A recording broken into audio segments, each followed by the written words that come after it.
నా పేరు వెంకటరెడ్డి, నేను 30 వార్డు కార్పొరేటర్. సార్, ఇక్కడ ఎలక్షన్ పోర్ ఎలా ఉంది? 2024 ఎలక్షన్ పోర్ ఎలా ఉంది ఇక్కడ వెస్ట్లో, గుంటూరు వెస్ట్లో?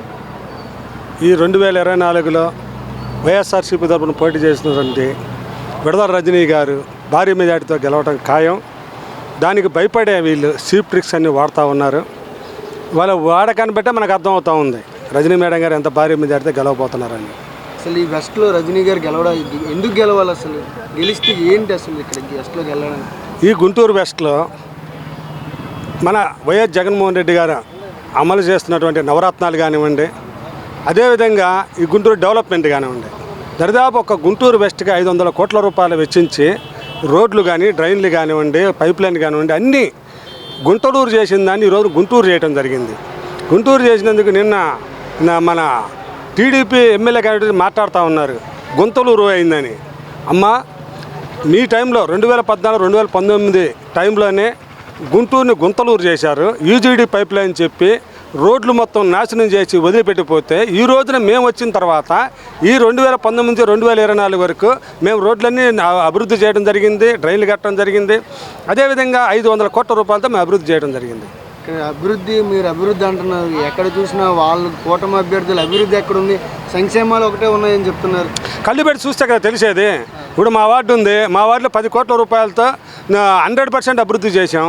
అదేవిధంగా సంక్షేమ పథకాలు ఇచ్చాము. జగన్మోహన్ రెడ్డి గారు సంక్షేమ పథకాలు ఇస్తున్నారు, ఓ పక్కన అభివృద్ధి చేస్తా ఉన్నాం. అభివృద్ధి అంటే ఇప్పుడు మన మౌలిక సదుపాయాలే కదా, మౌలిక సదుపాయాలు మేము కల్పిస్తున్నాం కదా.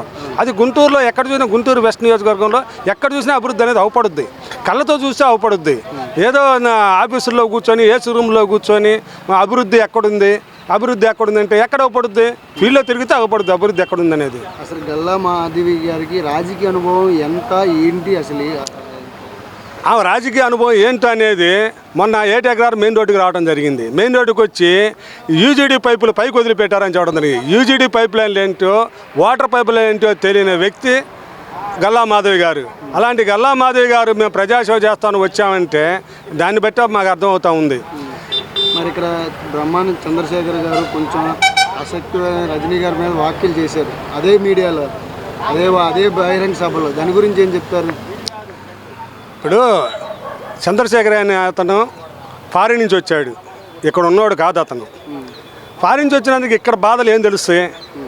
ఇక్కడ మా ఎంపీ క్యాండిడేట్ ఇక్కడ స్థానికుడు, ఇక్కడ ప్రజల్లో ఉన్న అతను. మన జగన్మోహన్ రెడ్డి గారు ఇక్కడ సంక్షేమ పథకాలు కానీ, అభివృద్ధి కానీ చేశారు. వీటిని చూసి ఓటేస్తారా? డబ్బు కట్టలు తీసుకొని ఫారిన్ నుంచి దిగొచ్చి గెలిస్తే ఇక్కడ ఉంటారు, గెలవకపోతే మళ్ళీ ఫారిన్ వెళ్ళిపోతారు. ఈరోజు రేపు వాళ్ళని కలవాలంటే మనం వీసా తీసుకొని ఫ్లైట్లు వేసుకొని వెళ్ళాలి. రేపు మన ఎంపీని మనం కలవాలంటే, గతంలో ఎంపీని చూసాం కదా, గల్లా జయదేవ్ గారు 2 సార్లు ఎంపీ అయ్యారు. 10 సంవత్సరాలు ఎంపీకి చేసిన అతను 4 సార్లు 5 సార్లు గుంటూరు వచ్చాడు. ఏది 10 సంవత్సరాల్లో. ఆయన అంటే ఆంధ్రప్రదేశ్లో ఉన్నాడు కాబట్టి, ఏదో చిత్తూరు వాసి కాబట్టి కనీసం కార్లు వేసుకోను లేకపోతే బస్సుల్లో వెళ్ళొచ్చు. ఈయన కలవాలంటే ఫ్లైట్లో వెళ్ళాలి, వీసా తీసుకొని వెళ్ళాలి. అయితే వెస్ట్ ప్రజలకి మీరేం చెప్పాలనుకుంటున్నారు? మాధవి గారి గురించి అయినా కానీ, రజనీ గారి గురించి అయినా? రాజకీయ అనుభవం లేని వ్యక్తుల్ని మనం ఎన్నుకుంటే వాళ్ళ వృత్తిలో వాళ్ళు ఇదైపోతారు, కానీ ప్రజా సంక్షేమం వాళ్ళకి పట్టదు. ఎందుకంటే మా ఎంపీ క్యాండిడేట్ కానివ్వండి, మా ఎమ్మెల్యే క్యాండిడేట్ రజనీ గారు కానివ్వండి, నిత్యం ప్రజల్లో ఉండేవాళ్ళు. ప్రజలతో ఎన్నుకోబడి ప్రజల్లో తిరుగుతున్న వ్యక్తులు వీళ్ళు. వాళ్ళు ప్రజలతో అనుబంధం ఉన్నవాళ్ళు కాదు, వాళ్ళు కార్పొరేట్ వ్యవస్థ నుంచి వచ్చిన వాళ్ళు. వాళ్ళకి కార్పొరేట్ తెలుసు కానీ సామాన్యుడి బాధలు అనేది వాళ్ళకి తెలియదు. ఈరోజు ఫీల్డ్లో తిరుగుతూ ఉంటే రోడ్లు ఏంటో తెలియదు, వ్యవస్థ అంటే ఏంటో తెలియదు, పేదల విషయాలు ఏంటో తెలియదు, పేదలకు అందుతున్న సంక్షేమం ఏంటో తెలియదు. ఏమి తెలియకుండా ఈ రోజున వచ్చి మేము రేపు వస్తే ఏదో చేస్తామని చెబుతున్నారు. మేము పలానా చేస్తామని కూడా చెప్పట్లా. లేకపోతే గత 14 సంవత్సరాల్లో మా ముఖ్యమంత్రి ఈ పథకాలు ఇచ్చాడు, ఈ సంక్షేమం అందించాడు కాబట్టి మా కోట్లు ఏంటని ఎప్పుడు అడగట్లా. మేము అడుగుతా ఉన్నాం, ఈ 5 సంవత్సరాల్లో మేము సంక్షేమం ఇచ్చాం, మేము అభివృద్ధి చేసాం, మా సంక్షేమం చూసి ఓటేమని మేము అడుగుతా ఉన్నాం. అలా అడిగే హక్కు దమ్ము వాళ్ళకు ఉందా? అయితే మీరు ఈసారి ప్రజలు ఎంతవరకు సిద్ధంగా ఉన్నారు? జగన్మోహన్ రెడ్డి గారు సిద్ధంగా ఉన్నారని చెప్తున్నారు, ప్రజలు ఎంతవరకు సిద్ధంగా ఉన్నారు? జగన్మోహన్ రెడ్డి గారు ప్రజలను నమ్ముకున్నారు, దేవుణ్ణి ప్రజలు నమ్ముకున్నారు, వ్యక్తులను నమ్ముకోవాలా. ప్రజలకి, పేద ప్రజలకి న్యాయం చేశారని అనిపిస్తేనే నాకు ఓటేమని అడుగుతున్నారు. నిర్భయంగా అడిగే వ్యక్తి ఒక్క జగన్మోహన్ రెడ్డి గారు ఒక్కడే. మిగతా వీళ్ళు అడుగుతా ఉన్నారు, రేపు మేము వస్తే అది చేస్తాం ఇది చేస్తామని చెబుతున్నారు. అదే గతంలో వీళ్ళు చెప్పారు కదా, ఈ సంక్షేమ పథకాలు నవరత్నాలన్నీ ఇస్తే శ్రీలంక అయిపోద్ది, లేకపోతే పాకిస్తాన్ అయిపోద్ది, బీహార్ అయిపోద్ది, ఒరిస్సా అయిపోద్ది ఇవన్నీ చెప్పారు కదా. అలాంటి వ్యక్తులు ఇప్పుడు మేము అన్నీ ఫ్రీగా ఇస్తామని చెబుతున్నారు. అమ్మఒడి ఒకరికి ఇస్తే మేము ముగ్గురు కానీ నలుగురు కానీ ఇస్తామని చెబుతున్నారు. అంటే ఇప్పుడు అయిపోదా? ఇప్పుడు శ్రీలంక అయిపోదా, పాకిస్తాన్ అయిపోదా? కాకుంటే చెప్పే మాటలకి చేసేదానికి మేము ఒకటే చెబుతాం, మేము చెప్పేదే చేస్తాం, చేసేదే చెప్తాం.